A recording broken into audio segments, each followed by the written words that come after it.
চারিদিকে শুধু ধর্ষণ আর ধর্ষণ। স্বাধীন বাংলাদেশ এখন ধর্ষিত বাংলাদেশে পরিণত হয়েছে। বাংলার মা বোনেরা এখন স্বাধীন মতে ঘুরতে পারে না, কোথাও যেতে পারে না। এমন বাংলাদেশকে চেয়েছিল সবাই। সোশ্যাল মিডিয়াতে গেলে এখন শুধু ধর্ষণের খবর পাওয়া যায়। এইসব ধর্ষণকারীদের জন্য পুলিশ হিসেবে আমি লজ্জিত, সেই সাথে বাঙালি হিসেবে আমি লজ্জিত।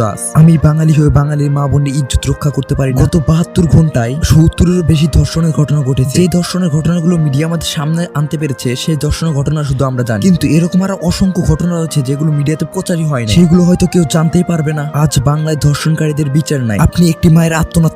আমার মেয়েরে ধরে নিয়ে যেতেছে। আমি বলছি বাবা আমার হাফেজ মেয়ে, পর্দা করে, জীবন ভিক্ষা দাও, বাইরে কিভাবে বলো বাইরে হয়ে যায়, বলে বাইরে বাড়ি থেকে চুপচাপ ওনার রুমে নিচে নিয়ে আজকে প্রাণ পাইতো। সে এতটাই কষ্ট পেয়েছে যে আমার সোনার বাংলা আমি তোমায় ভালোবাসি এটি বলতেও সে লজ্জিত, কারণ তার মেয়ে এই স্বাধীন বাংলাদেশে ধর্ষিত হয়েছে, তার কোনো বিচার নেই। দিনে দুপুরে রাতে যেখানে সেখানে ধর্ষণ হচ্ছে, কোনো বিচার নেই, কোনো আইন নেই। ভাই মেনলি দেশটা স্বাধীন হয়েছে কাদের জন্য আমি বলি, জাস্ট দেশটি স্বাধীন হয়েছে চোর ডাকাত থেকে শুরু করে ধর্ষণকারী ছিনতাইকারী, এদের জন্য আসলে দেশটি স্বাধীন হয়েছে। এরা যাতে স্বাধীনভাবে কোনো বাধা ছাড়া তাদের কাজটি করতে পারে, যেখানে সেখানে চুরি ডাকাতি, এইসব অসহায় মানুষদের নিরাপত্তা দেবে কি পুলিশ? আপনি তো প্রশাসনকে নষ্ট করে ফেলেছেন। পুলিশ প্রশাসন কিভাবে আপনাদের নিরাপত্তা দেবে? আপনি সাধারণ মানুষ হয়ে পুলিশদেরকে ভয় পান না, উল্টো প্রশাসনকে আপনারা অ্যাটাক করেন একজন সাধারণ মানুষ হয়ে। তাহলে আপনি ভাবেন কিভাবে এই পুলিশ প্রশাসনকে চোর ডাকাত ছিনতাইকারী ধর্ষণকারীরা ভয় পাবে? এখন তো তাদের হাতে থানায় লুঠাও অস্ত্র রয়েছে। আপনি যদি অন্যান্য দেশের দিকে তাকান তাহলে দেখতে পাবেন তাদের দেশে কেউ যদি ধর্ষণ করে ধরা খায় তাহলে তার ডিরেক্ট মৃত্যুদণ্ড, না হলে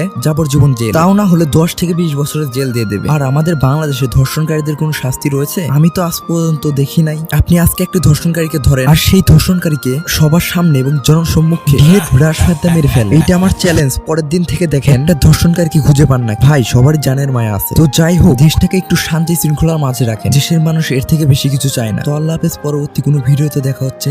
টাটা, বাই বাই।